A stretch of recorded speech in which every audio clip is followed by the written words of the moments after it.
So, this is a tough question to ask, but it's one I feel sort of compelled to ask. And that's, why is it so hard to learn about learning? Actually, that's a crap question. I'm going to do something else instead, which is, I think I'll do a brief history of indoor lighting. That seems a more easy task to manage. So let's think about lights for a little while and how they work. The first light humans had was open flame. I'm not sure when that starts.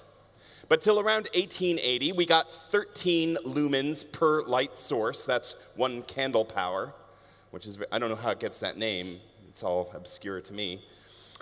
The energy efficiency of this is about 0.16 lumens per watt of energy used, and the average life of a candle, depending on the size of candle, 6 hours or so.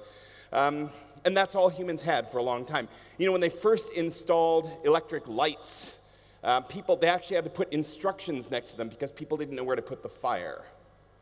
Just the fire go. But in around 1880, that gets replaced with the incandescent bulb. Now, think about this. Instead of 13 lumens, 1,200 lumens of light, and an energy efficiency not of 0.16 lumens per watt, but 16 lumens per watt, and a lifespan of 1,000 hours. Think about how much more efficient this is. And around 1995, we see the presence of compact fluorescence. Still 1,200 lumens, but 60 lumens per watt, 4 times the energy efficiency of the previous bulb, and a lifespan not of 1,000 hours, but 15,000 hours. But we were not done yet. The LED bulb. 1,200 lumens at 160 lumens per watt, 10 times more efficient still, right? 1,000 times more efficient than a candle, and 100,000 hour lifespan. So here's the question. Which one of those is best? Not a rhetorical question.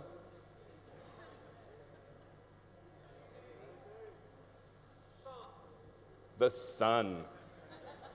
It's indoor lighting. It's a tough question, isn't it, though? Because it depends what you care about. For example, which one is the best for setting a mood? What about the quality of light? Some people really dislike fluorescence. It's kind of garish light. What if you're thinking about the convenience of it? Which ones are the most prevalent and the ones that are out there the most? What about the durability of it? Does it withstand harsh environments? What about the sustainability of it? Which one lasts the longest? Which one is the easiest on the planet? There are a lot of different criteria we can use. It's really difficult to say which one is the best because that's actually kind of the wrong question, isn't it? We have to think about a much more holistic vision of what we're trying to do with the light we create. And I think that's really a great way to start thinking about what we're talking about here at PyTop. What's changed over time with all those bulbs, with all those means of light, rather?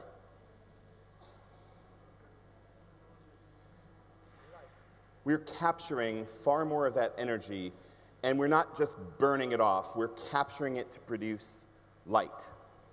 The energy is what's critical. We've changed the way that energy gets captured, and we capture more and more of it to translate into light, into enlightenment. So you're in a room full, a giant space full of visions of the future. And I guess my question is, what has changed in visions of educational technology's future? Because you're going to see a lot of things out there, and you might even see things from us, and you say, well, that's really not a whole lot different, is it? The critical thing has to be about the power dynamic that's imagined, that's created between teachers and learners. That's the fundamental change. And I think we can no longer afford to just keep burning off all of this energy of learners. Our task, our focus at PyTop is to capture that energy and to transform it into something meaningful for the world. Recently, actually just last week, Audrey Waters. Do you guys know Audrey Waters?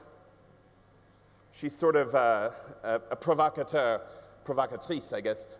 She wrote an article about the fables of school reform. And what she said is really interesting. Over the past 5 years, more than $13 billion in venture capital has been sunk into educational technology startups. But in spite of all the money and political capital pouring into the sprawling edtech sector, there's precious little evidence suggesting that its trademark innovations have done anything to improve teaching and learning. Perhaps, though, that's never really been the point. Rather, it may be that all the interest in educational technology has been an extension of a long-running campaign to make over American schools, and British schools and schools all over the world, I would add, into the image of corporate endeavor to transform education into a marketplace for buzzword-friendly apps and instruction plans. I think part of the reason it's been a challenge for us to assess educational technology and to learn from it is that we're constantly being fed all of this stuff, and it's hard to know what to believe. And that's why we made this. You should not believe anyone, including us, who promises to transform learning. You should understand how learning actually works. We put together this book. It's research from around the world by researchers who have nothing to do with us about how constructionism, how making things with the stuff that you learn, changes learning for children. And if that shift in power, that shift from teacher agency to learner agency, if that shift is something that the technology does, then it's going to change things for the better for you. And if it's not, you're not going to see any difference. What you have to be, I think, what all of us have to be, is discerning. And we have to learn, and we have to focus on research to do that. That's why we wanted to give you this book. And that's why our team put this book together. Research in that book demonstrates some really powerful things. Constructionist approaches increase learner engagement. That's not us saying it, that's research saying it, and that's where we have to put our focus. Learners who make things care about the things that they make. It's not just filling in the blanks on a worksheet. Constructionist learning diminishes or erases the academic differences for learners from marginalized or minority groups, which is fascinating. When people get a chance to make something, what they make is meaningful to them, and it manifests their diversity, which gives them access to a kind of power that they have missed otherwise. The more social and dialectical nature of constructionist approaches helps learners comprehend and contextualize information more thoroughly, which means it becomes part of them. Computing technology is not important as a subject in itself. That's something Seymour Papert told us a generation ago. But it's something we still haven't really caught. We focus so much attention on teaching the tools. Can you imagine someone learning carpentry and having a 3-week course on the hammer? It's a crazy idea, but it's what we do in educational technology. And finally, this is not magic beans. You cannot sprinkle technology in, our technology or anyone else's, and just imagine that it's going to grow. Teachers have to think about it and be prepared about it. In other words, teachers have to make just as much as students and learners have to make. Fundamentally, we know a lot about the way brains work, and what we have to do is engage all of those aspects that engage our brains. Learning is an organic process, which means it follows this kind of spiral pattern. We think about things and try things and play with things, share things, and then try a little bit more. And that spiral, that learning spiral, is not flat. It's something that gets bigger and bigger. It's a huge, expanding, a gyre of learning. And what that means is the challenges have to get bigger and broader too. We've built PyTop so that it can become more and more things, larger and larger things, because that's how we learn. And the critical piece, as we move into the world of that fourth industrial revolution, is to move from data and information up through knowledge and into wisdom. Because data put into structures and frameworks and algorithms becomes information, and information put into meaningful context becomes knowledge, and knowledge enculturated becomes wisdom. Some of this is about content, and that's where we so often focus. And if you walk this floor, a lot of it's focused on content. But the really critical pieces have to do with the context of learning and the community that forms around it. Because the content is something machines are really good at and getting better at all the time. But those top two things, that's where people excel, and that's where our learners will have to excel. In the end, how do we learn best?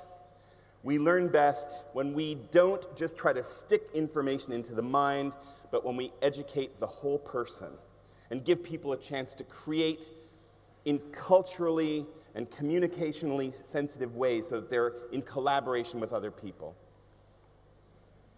In the end, we can no longer afford to just burn off all of the energy of our learners, making assignments that are meaningless and just going through the motions. What we have to do is find a way to harness that energy, to capture it and transform it around the world.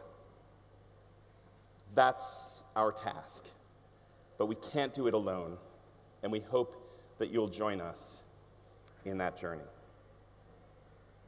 Learning is humanity's one truly renewable resource. Thanks very much.